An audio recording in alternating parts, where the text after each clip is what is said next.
ठीक। तो last class में जियो टेक्निकल के लास्ट क्लास में हम लोग पढ़ रहे थे, लिक्विड लिमिट के बारे में पढ़े थे। और ये पढ़े थे कि एटरबर्ग्स जो लिमिट्स दिए थे, जो सोयल के स्टेज दिए थे, वो 4 स्टेज होते हैं। अब फर्स्ट स्टेज था liquid stage, second plastic, third आपका सेमी सॉलिड एंड फोर्थ आपका सॉलिड। तो उस स्टेज की बेसिस पे हम लोग किसी वाटर कंटेंट के रेस्पेक्ट में one stage to another stage में हम लोग क्या कर सकते हैं, ट्रेवल कर सकते हैं, मूव कर सकते हैं।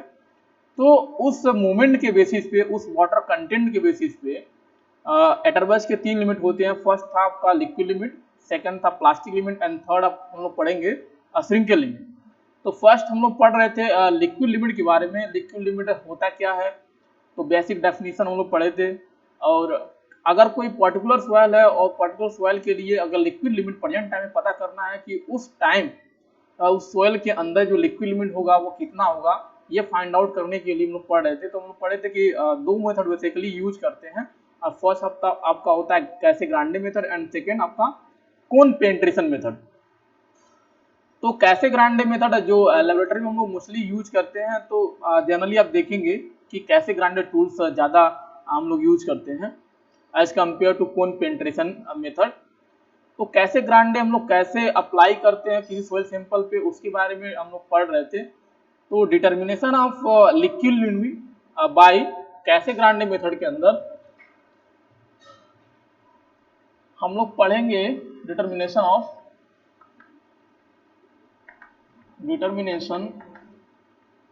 Liquid limit. तो लास्ट टाइम भी हम लोग इसके बारे में बात कर रहे थे, लिक्विड लिमिट कैसे फाइंड आउट करेंगे किसी सॉइल सैंपल के लिए। तो बेसिक टर्म्स हम लोग इसके बारे में पढ़ लिए थे, क्या क्या डायग्राम्स या क्या क्या ऑपरेटर्स हम लोग इस कैसे-ग्रांडे के अकॉर्डिंग हम लोग यूज करते हैं। तो बाय कैसे-ग्रांडे मेथड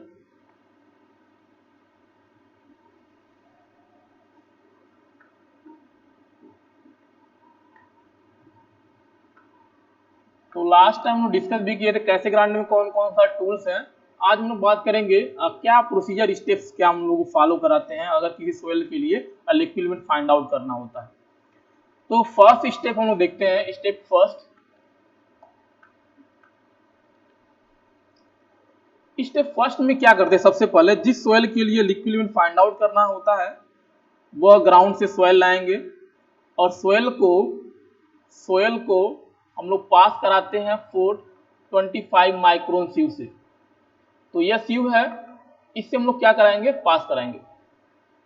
जिस सॉइल के लिए लिक्विड लिमिट फाइंड आउट करना है उसको फर्स्ट स्टेप में क्या रखेंगे कि इसको 425 माइक्रोन सीव से पास कराएंगे। जैसे ही पास कराएंगे तो पास कराने के बाद स्टेप सेकंड में जाएंगे। स्टेप सेकंड तो पास तो बहुत सारे क्वांटिटी आप सॉइल का करा सकते हैं। तो जो भी आप सॉइल पास कराए होंगे उससे हम लोग क्या लेना है, केवल 120 ग्राम लेना है सॉइल। टेक 120 ग्राम सॉइल। तो 120 ग्राम सॉइल सैंपल लेंगे टेस्टिंग करने के लिए। अब सेकेंड स्टेप में हम लोग क्या किए, जो भी सॉइल जिस सॉइल के लिए हम लोग लिक्विड लिमिट फाइंड आउट करना था उसको 425 माइक्रोन से पास कराते हैं। पास कराने के बाद क्या करेंगे, 120 ग्राम सॉइल सैंपल हम लोग कलेक्ट कर लेंगे। स्टेप नंबर थर्ड में क्या करेंगे, स्टेप थर्ड में जो भी हम लोग सॉइल सैंपल लिए हैं, कलेक्ट किए हैं 120 ग्राम, उसको क्या करेंगे, उसको वाटर के साथ मिक्स करके यूनिफॉर्म पेस्ट बनाते हैं, है ना। क्या बनाएंगे, तो स्टेप थर्ड में याद रखेंगे यूनिफॉर्म पेस्ट बनाएंगे। Uniform paste.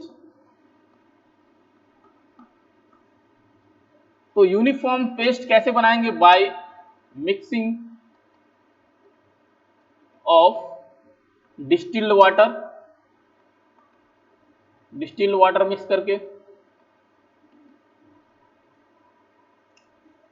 तो यूनिफॉर्म पेस्ट बनने के बाद, यानी ये चीज इसमें याद रखना है स्टेप थर्ड के अंदर कि वाटर के हेल्प से हम लोग क्या करेंगे, जो 120 ग्राम सॉइल सैंपल लिए हैं, कलेक्ट किए हैं, उसको क्या करेंगे, वाटर, डिस्टिल वाटर के साथ मिक्सअप करके एक पेस्ट बनाएंगे, यूनिफॉर्म पेस्ट बनाएंगे। और यूनिफॉर्म पेस्ट जैसे आप बना लिए तो इस समय क्या करेंगे, स्टेप नंबर 4 याद रखेंगे। स्टेप नंबर 4, स्टेप नंबर 4 में क्या करेंगे, यहां पे हम निकालेंगे डिटरमाइन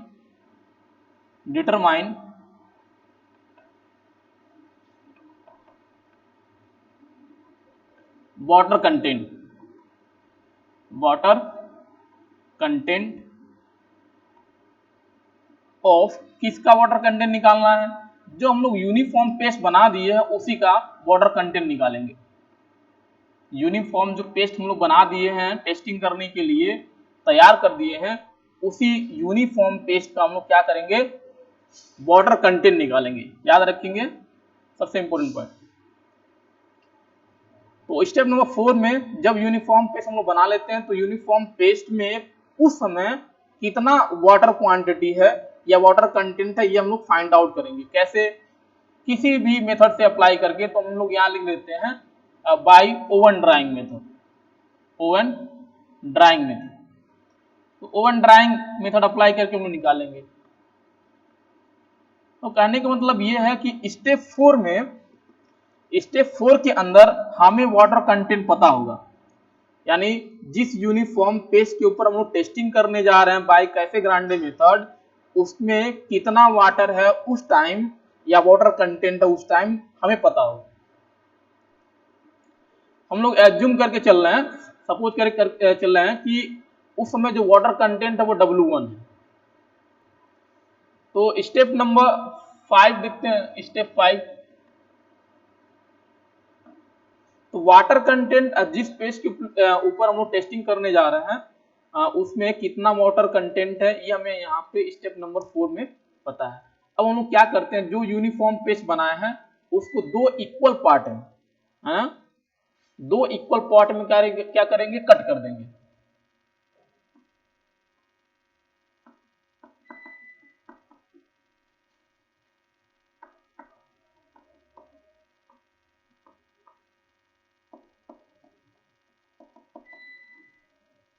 ठीक है, तो यहाँ पे आप ऐसे लिख सकते हैं, यूनिफॉर्म पेस्ट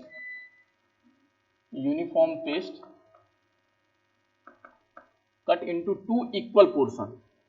ठीक है, बाय यूजिंग, किसके हेल्प से काटेंगे, बाय यूजिंग। तो दो टूल्स हम लोग यहाँ पे यूज करते हैं काटने के लिए, दो टूल्स यूज करते हैं। यानी जो यूनिफॉर्म पेस्ट है उसको स्टेप नंबर 5 में हम लोग क्या करेंगे, स्टेप नंबर 5 में हम लोग जो ब्रास का कप होता है उसके अंदर रखते हैं, है ना।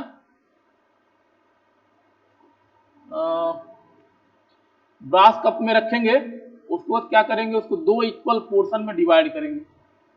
इक्वल पोर्शन में डिवाइड करने के लिए, कट करने के लिए दो टूल्स यूज करते हैं। फर्स्ट होता है आपका कैसे ग्राइंडर टूल्स,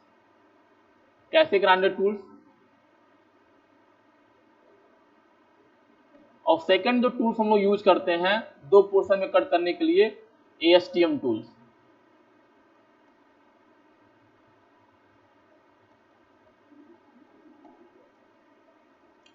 तो लास्ट टाइम हम लोग पढ़े भी थे कि कैसे ग्राइंडर जो टूल्स होता है वो हेक्सागोनल शेप का होता है, यानी जो कटिंग टूल्स होगा वो हेक्सागोनल शेप का होता है, इस तरह से।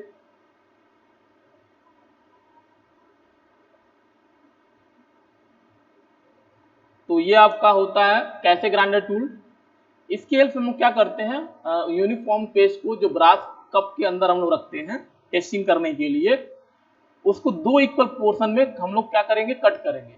या दूसरा हम लोग जो कटिंग टूल यूज करेंगे सोयल को दो इक्वल पोर्शन में डिवाइड करने के लिए, वो होता है ASTM tool, American standard testing machine tools. तो इसकी शेप में बताया था लास्ट टाइम,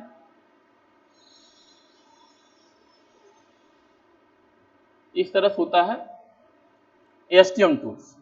तो इन दोनों टूल्स की हेल्प से हम लोग क्या करते हैं, यूनिफॉर्म पे जो ब्रास कप में हम लोग रख के टेस्टिंग करते हैं उसको दो इक्वल पोर्शन में डिवाइड करेंगे।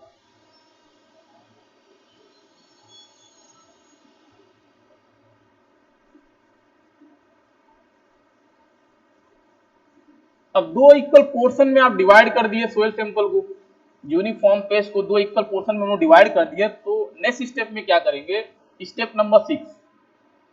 स्टेप नंबर 6 में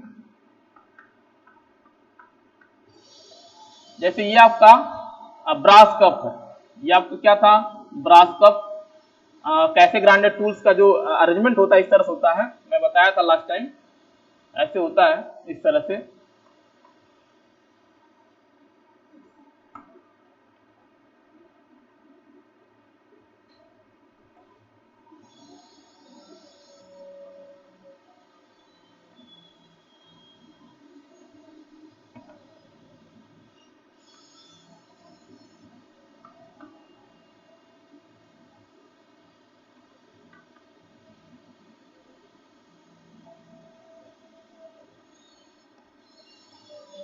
तो ये ब्रास कप आपका है, और इसको दो इक्वल पोर्शन में आप सोयल, ये आपका यूनिफॉर्म पेस्ट है, क्या है, यूनिफॉर्म पेस्ट।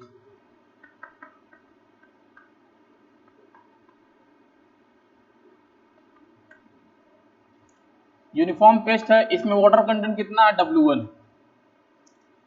तो इसको दो इक्वल पोर्शन में कट करेंगे तो कुछ ऐसे दिखेगा आपका, ये हो गया दो इक्वल पोर्शन में आप डिवाइड कर दीजिए।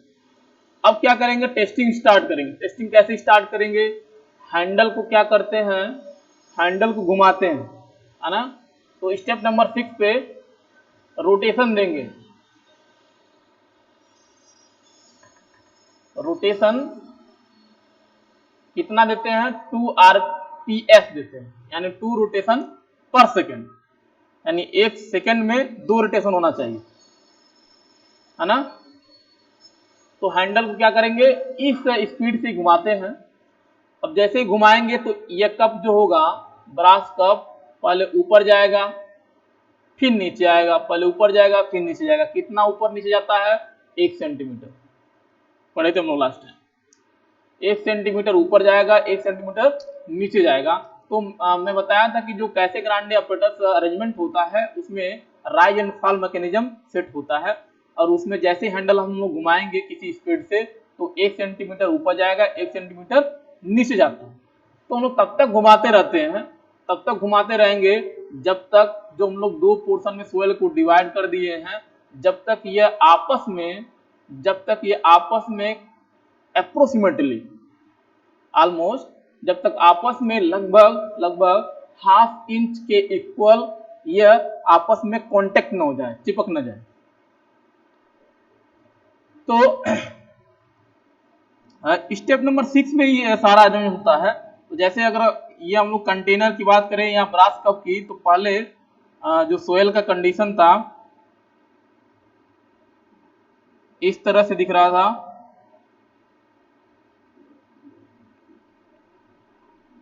तो ये क्या है, ये सोयल है बिफोर टेस्ट, यानी जब टेस्टिंग अप्लाई नहीं किए थे, बिफोर टेस्ट। और जब हम लोग हैंडल को घुमाते हैं 2 RPS, यानी इतने स्पीड से 2 रिवोल्यूशन पर सेकेंड की स्पीड से उसको घुमाते हैं, तो यह कुछ ऐसे दिखेगा कुछ टाइम बाद।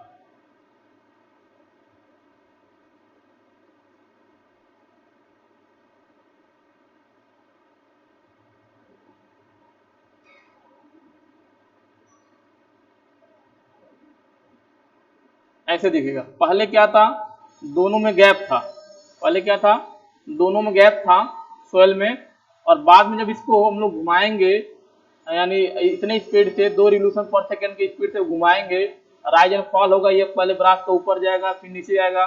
तो तब तक ये घुमाते रहते हैं जब तक ये दोनों पोर्शन आपस में कम से कम हाफ इंच, ये याद रखेंगे 12.5 mm, है ना, ½ इंच या 12.5, और कहीं कहीं कभी कभी ऑप्शन में 12 भी रहेगा। तो कोई ये रीडिंग याद रखेंगे, ये पूछा भी जाता है कंपटीशन में। तो तब तक हम लोग ये rise and fall mechanism apply करते रहेंगे उस केक के ऊपर, उस सोयल यूनिफॉर्म पेस्ट के ऊपर जो दो पोर्शन में डिवाइड किए हैं, तब तक ये rise and fall mechanism apply करते रहेंगे जब तक दोनों पोर्शन कम से कम 12 mm तक आपस में स्टिक न कर जाए, चिपक न जाए। जैसे ही और जितनी बार हम लोग रिवोल्यूशन देंगे, सपोज करिए हैंडल घुमा रहा है तो एक बार ऊपर जा रहा है फिर नीचे जा रहा है, तो नंबर ऑफ स्ट्रोक काउंट करेंगे, है ना। तो नंबर ऑफ स्ट्रोक हम लोग क्या करते हैं, नंबर ऑफ स्ट्रोक काउंट भी करते रहेंगे। एक बार ऊपर जाएगा फिर नीचे आएगा एक स्ट्रोक, तो इस तरह से हम लोग क्या करेंगे, नंबर ऑफ स्ट्रोक चेक करते रहेंगे, काउंट करते रहेंगे। And count number of blow और नंबर ऑफ स्ट्रोक। तो ये चेक करते रहेंगे, ये काउंट करते रहेंगे जितनी बार ये मैकेनिज्म अप्लाई करेंगे, यानी rise and fall mechanism apply करेंगे तो एक बार ऊपर जाएगा, जैसे हैंडल घुमाएंगे फिर नीचे आएगा, एक नंबर ऑफ ब्लो कितना हुआ, एक। तो इस तरह से काउंट करते रहेंगे और ये तब तक नंबर ऑफ ब्लो अप्लाई करते रहेंगे, तब तक rise and fall mechanism apply करते रहेंगे जब तक दोनों पोर्शन यूनिफॉर्म पेस्ट का 12 mm तक या हाफ इंच तक या 12.5 mm तक आपस में स्टिक न कर जाए, कांटेक्ट में ना जाए। जब 12 mm तक दोनों पोर्शन आपस में कांटेक्ट में आ जाए तो हम लोग क्या करेंगे, राइज एंड फॉल मैकेनिज्म को स्टॉप कर देंगे। तो rise of fall mechanism stop करेंगे तो वहां तक हम लोग काउंट कर लेंगे कि कितना नंबर ऑफ ब्लो हुआ, टोटल कितना नंबर ऑफ ब्लो हुआ। तो यह 6 स्टेप में इतना हम लोग काम करते हैं। तो 6 स्टेप में क्या करते हैं, जो भी कैसे ग्रांडे ऑपरेटस है और उसमें जो ब्रास कप होता है, उसमें दो यूनिफॉर्म पेस्ट का दो पोर्शन हम लोग रखते हैं और इसमें rise and fall mechanism apply करते हैं। हैंडल को घुमाएंगे कितने स्पीड से, 2 रिवोल्यूशन पर सेकंड के स्पीड से घुमाते हैं। तो राइज एंड फॉल मैकेनिज्म में जो कप होता है 1 सेंटीमीटर ऊपर जाएगा, 1 सेंटीमीटर नीचे आता है और यह मैकेनिज्म अप्लाई करते रहेंगे और साथ के साथ नंबर ऑफ ब्लो और या नंबर ऑफ स्ट्रोक काउंट करते रहेंगे। एक बार ऊपर जाएगा जैसे कप, फिर नीचे आएगा तो नंबर ऑफ ब्लो 1, तो ये काउंट करते रहेंगे और यह प्रोसीजर अप्लाई करते रहेंगे तब तक जब तक दोनों पोर्शन आपस में 12 mm तक कांटेक्ट में ना जाए, चिपक ना जाए। और फाइनली जब चिपक जाता है 12 mm तक, तो वहां तक कितना नंबर ऑफ ब्लो आप दिए हैं वह काउंट कर लेंगे। तो यह 6 स्टेप सबसे इंपॉर्टेंट स्टेप है क्योंकि इसमें सारी एक्टिविटी इसी के अंदर होता है, तो इसलिए ये आप याद रखेंगे 6 स्टेप में क्या क्या रीडिंग्स आता है। तो यहाँ पे हमें मिलेगा फाइनल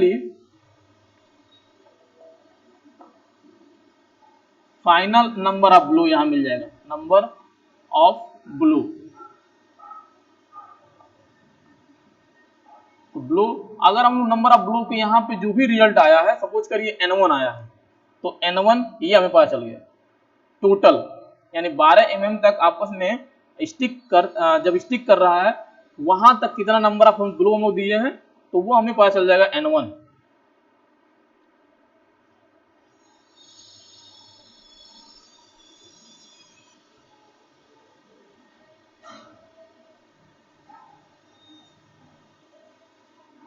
इसके बाद क्या करेंगे, सेम प्रोसीजर, यही प्रोसीजर सपोज करिए स्टेप अगर हम लोग 7 की बात करें तो स्टेप 7 में क्या करेंगे, यही चीज रिपीट करते रहेंगे, रिपीटिशन होता रहेगा, ठीक है। तो यहाँ पे क्या करेंगे, रिपीट करते रहेंगे।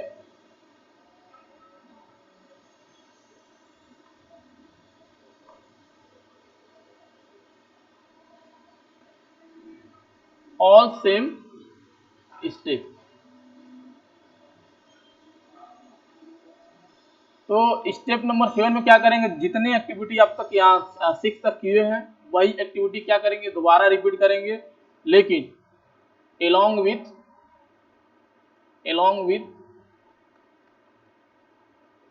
increase of water content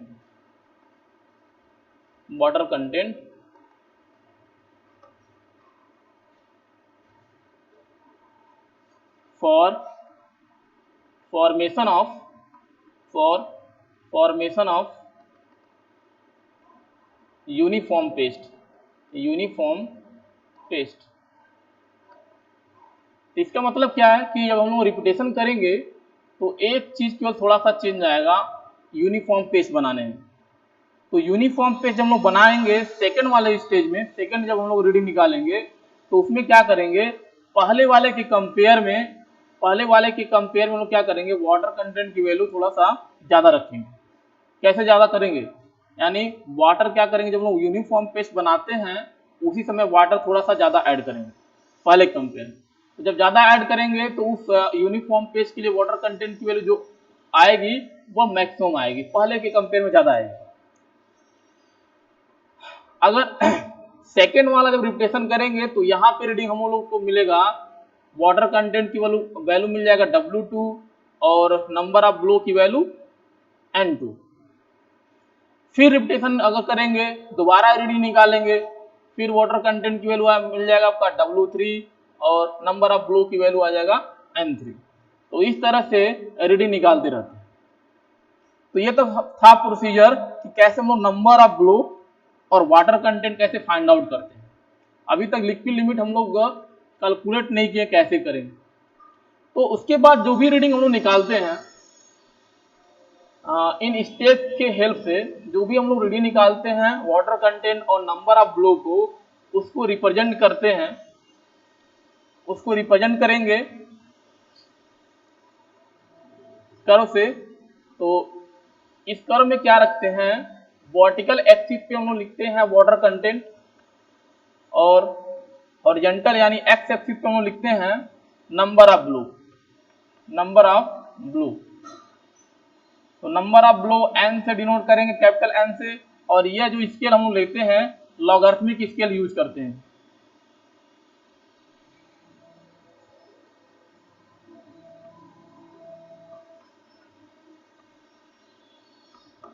और यह स्केल जो होगा आपका नॉर्मल स्केल ही रहेगा,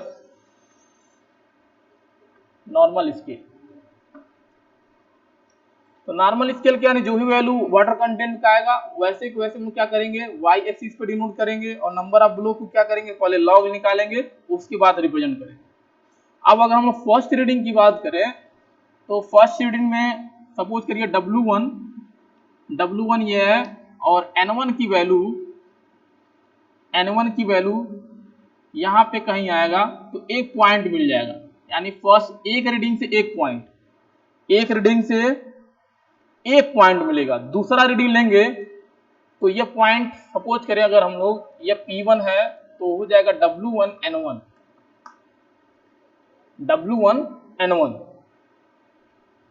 दूसरा अगर रीडिंग अगर हम लोग ले W2N2 तो उसको अगर हम लोग रिप्रेजेंट करेंगे तो एक्चुअल में यही चीजें आएगी। तो W2 हम लोग पहले वाले कंपेयर में कुछ ज्यादा लिए हैं तो यानी ऊपर जाएगा, तो ऊपर गए।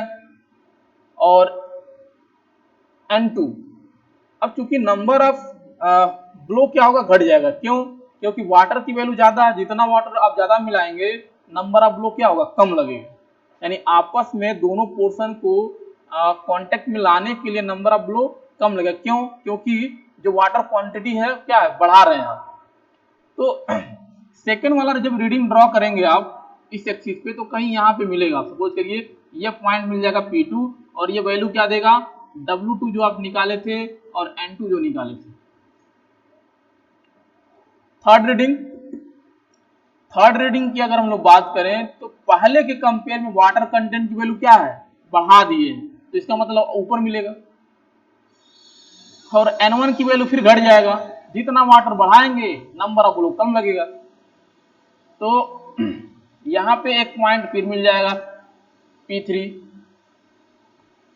तो यहाँ पे आप ड्रॉ करेंगे तो एक तीसरा रीडिंग के लिए मिल जाएगा। ये आपको क्या डिनोट करेगा,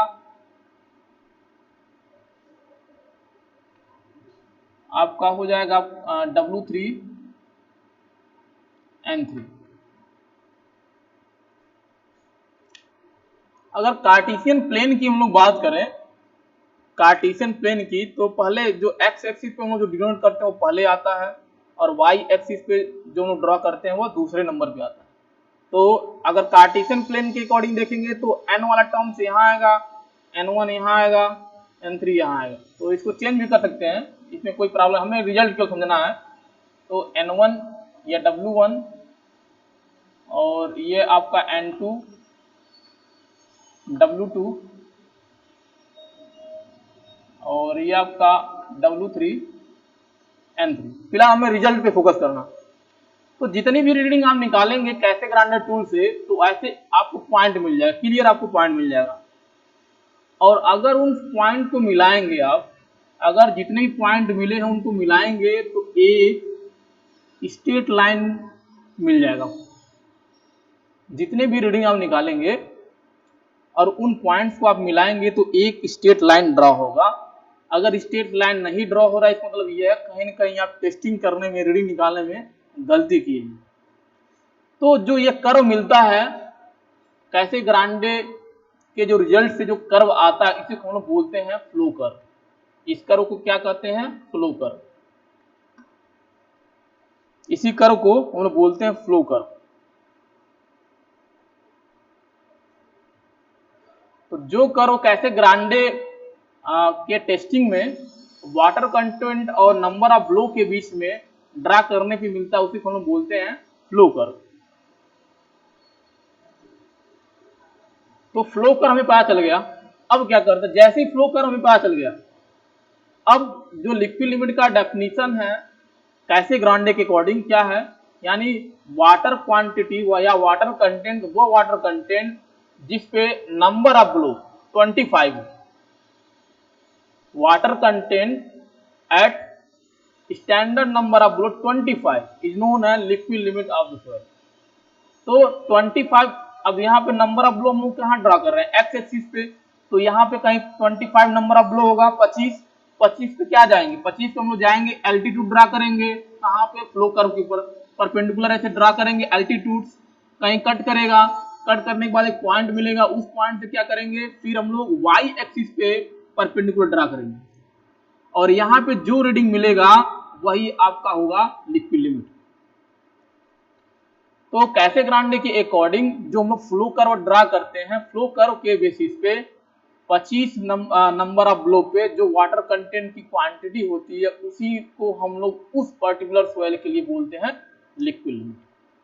तो याद क्या कर रखना, एक तो फ्लो कर्व कैसे ड्रा होता है, दूसरा लिक्विड लिमिट का डेफिनेशन में याद रखेंगे कैसे ग्रांडे के अकॉर्डिंग, कैसे ग्रांडे के टेस्टिंग के अकॉर्डिंग कि 25 स्टैंडर्ड नंबर ऑफ ब्लो पे जो वाटर कंटेंट मिलता है, उसी वाटर कंटेंट को हम लोग बोलते हैं liquid limit.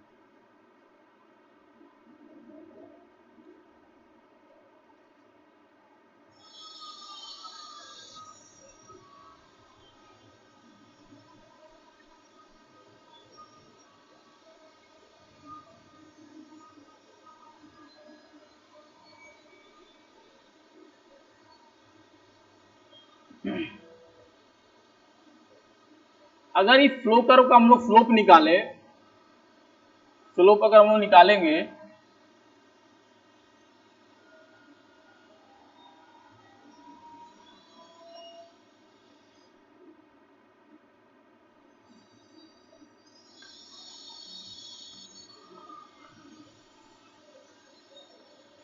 Slope of flow curve, flow curve, तो अगर स्लोप निकालेंगे तो स्लोप की वैल्यू क्या आ जाएगी, यानी tan थीटा हम लोग अगर एज्यूम करें, तो स्लोप निकालना है तो कहीं भी कोई ट्रायंगल ले लेंगे रीडिंग के बीच में। तो अगर सपोज करिए हम लोग W1 और W2 के बीच से हम लोग स्लोप निकालना चाहते हैं, तो W1 यहाँ पे, W2 यहाँ पे, तो अगर स्लोप निकालना चाहते हैं तो इसका स्लोप आएगा, यानी ये एंगल आपका थीटा, तो tan theta equals to d by d x, slope यही इक्वेशन होता है। तो वर्टिकल की वैल्यू, वर्टिकल पे क्या रिप्रेजेंट कर रहे हैं हम लोग, वाटर कंटेंट, और ये क्या है W2, ये क्या है W1, तो वैल्यू क्या आएगी यहाँ पे W2 minus W1 divide by d x, यानी एक्स एक्सिस में जो डिस्टेंस है, तो ये वाली डिस्टेंस, तो ये वाला डिस्टेंस कितना हो जाएगा, ये आपका यहाँ पे है N1, यहाँ पे क्या है N2, तो N1 माइनस N2, तो लॉग में ड्रॉ करते हैं क्योंकि वैल्यू क्या है लॉग में है, तो log N1 minus log N2, तो यह स्लोप निकल जाएगा आपका।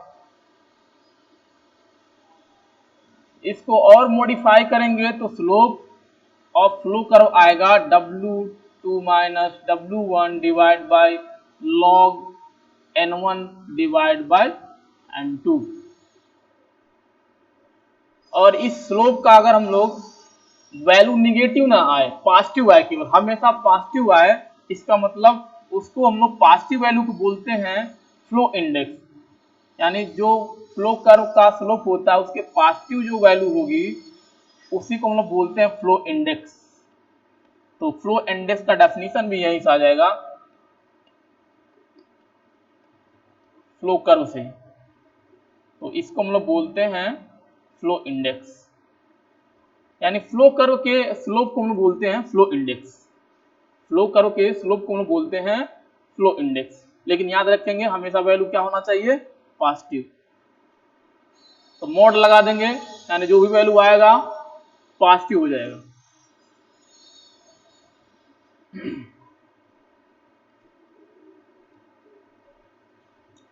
अब फ्लो इंडेक्स बहुत इंपॉर्टेंट हो जाता है फिर यहाँ पे। तो एक पॉइंट तो हमें समझ में आ गया कि slope of flow curve is known as flow index, ठीक है। अब फ्लो इंडेक्स रिप्रेजेंट क्या करेगा, तो याद रखेंगे the slope of flow curve is known as flow index which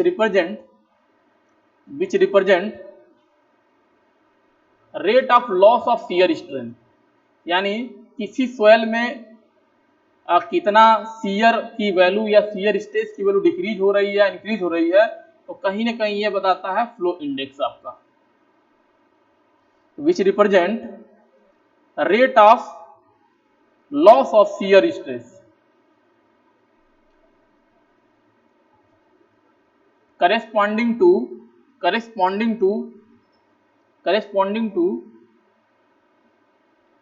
increase in water content. यानी वाटर कंटेंट अगर हम लोग कैसे ग्रांडे में देख रहे थे, कैसे ग्रांडे में यानी W1 W2 W3 क्या हो रहा है, ये इंक्रीज कर रहे हैं। W1 पहले उसकी वाटर कंटेंट की वैल्यू कम होगी, W2 की वैल्यू वो ज्यादा होगा, W3 की वैल्यू उससे ज्यादा होगा।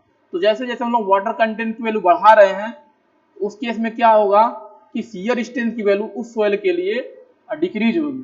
तो इसी को डिनोट करने के लिए जो हम लोग टर्म्स यूज करते हैं उसी को हम बोलते हैं फ्लो इंडेक्स। दूसरा क्या है, इससे एक चीज और समझ में आता है कि फ्लो इंडेक्स की वैल्यू अगर बढ़ रही है, अगर फ्लो इंडेक्स की वैल्यू बढ़ेगी, हायर वैल्यू है, तो उस केस में शियर स्ट्रेस की वैल्यू, अगर किसी पर्टिकुलर सॉइल के लिए फ्लो इंडेक्स की वैल्यू बहुत ज्यादा हायर है, अगर इसकी वैल्यू क्या है, बहुत ज्यादा हायर है, तो उस सॉइल के लिए जो शियर स्ट्रेस की वैल्यू होगी, शियर स्ट्रेस की वैल्यू वो क्या होगी, लोअर होगी, कम होगी।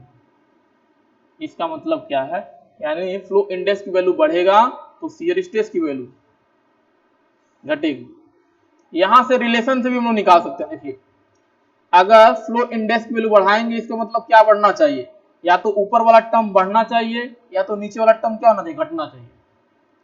ध्यान देंगे, अगर फ्लो इंडेक्स की वैल्यू हम लोग बढ़ा रहे हैं इसका मतलब यह है कि वाटर कंटेंट की वैल्यू या तो बढ़ना चाहिए तभी बढ़ेगा, या तो नीचे वाली वैल्यू घटना चाहिए तब ये बढ़ेगा। तो अगर किसी भी सॉइल में हम लोग वाटर क्वांटिटी को बढ़ा रहे हैं, अगर किसी भी सॉइल के केस में लोग वाटर क्वांटिटी को बढ़ाएंगे तो उस केस में क्या होगा, यानी वो सॉइल मूव करने लगेगी टुवर्ड्स लिक्विड स्टेज। और लिक्विड स्टेज के केस में क्या होता है, शियर स्ट्रेस की वैल्यू सबसे कम होती है। तो अगर वाटर कंटेंट आप बढ़ाएंगे तो शियर स्ट्रेस की वैल्यू आपको क्या होगा, घटने लगेगा। अगर फ्लो इंडेक्स बढ़ाना है तो इसकी वैल्यू घटाना पड़ेगा, यानी नंबर ऑफ ब्लॉक कम से कम लगे। तो कम से कम अगर किसी सॉइल के लिए लग रहा है इसका मतलब क्या है, उस सॉइल में शियर स्ट्रेंथ की वैल्यू सबसे कम है। तो फ्लो इंडेक्स की वैल्यू अगर बढ़ा रहे हैं तो शियर स्ट्रेस किसी भी सॉइल के उस सॉइल के लिए क्या होगा, डिक्रीज होगा। थर्ड इंपॉर्टेंट पॉइंट,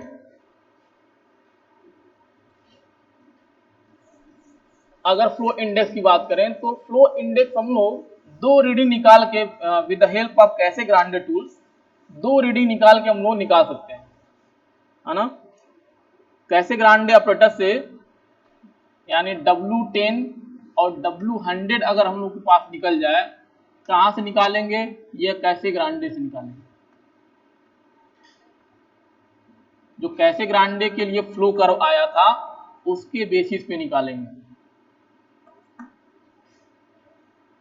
तो W10 किस पे आएगा, यानी 10 नंबर ऑफ ब्लो पे आएगा। 10 नंबर ऑफ, यानी ये क्या है, W10 क्या है एक्चुअल में समझे। W10 क्या है, W10 है water content, water content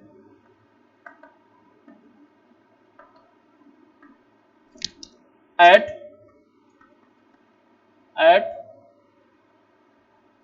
10 number of blow, 10 number of blow, यानी 10 नंबर ऑफ ब्लो पे जो वाटर कंटेंट की वैल्यू निकल के आई है। तो हम लोग इस तरह से देखे थे कर्व, ये फ्लो कर्व था और 10 यहाँ पे कहीं होगा, 10 यहाँ पे होगा, यहाँ से अल्टीट्यूड ड्रा करेंगे, फिर यहाँ पे जाएंगे, जो वैल्यू निकल के आएगा ये देगा W10। और ये क्या होगा W100, तो ये भी क्या होता है आपका वाटर कंटेंट, ये क्या होता है वाटर कंटेंट। तो water content at 100 number of blow, at 100 number of blow. अब ये कैसे निकालेंगे फ्लो कर्व पे, तो नंबर ऑफ ब्लो कहीं यहाँ पे होगा 100, सपोज करिए 100 कहीं होगा, 100 से जाएंगे, जहाँ कट करेगा फिर यहाँ से आएंगे, एल्टीट्यूड ड्रा करेंगे और ये वैल्यू निकालेंगे तो आपको ये W100 देगा। अगर ये दोनों वैल्यू पता है, अगर ये दोनों वैल्यू आप कैसे ग्रांडे टूल्स यूज करके आप निकाले हैं, तो फ्लो इंडेक्स अगर निकालना है आपको, फ्लो इंडेक्स उस पर्टिकुलर सॉइल के लिए फ्लो इंडेक्स निकालना है, तो फ्लो इंडेक्स इक्वल टू होगा W10 माइनस W100। तो ये इक्वेशन भी यूज करके किसी पर्टिकुलर सॉइल के लिए हम लोग फ्लो इंडेक्स पता कर सकते हैं। और फ्लो इंडेक्स के बेसिस पे हम लोग यह जस्टिफाई कर पाएंगे कि सॉइल में प्रेजेंट टाइम में उस समय शियर स्ट्रेस की वैल्यू क्या है।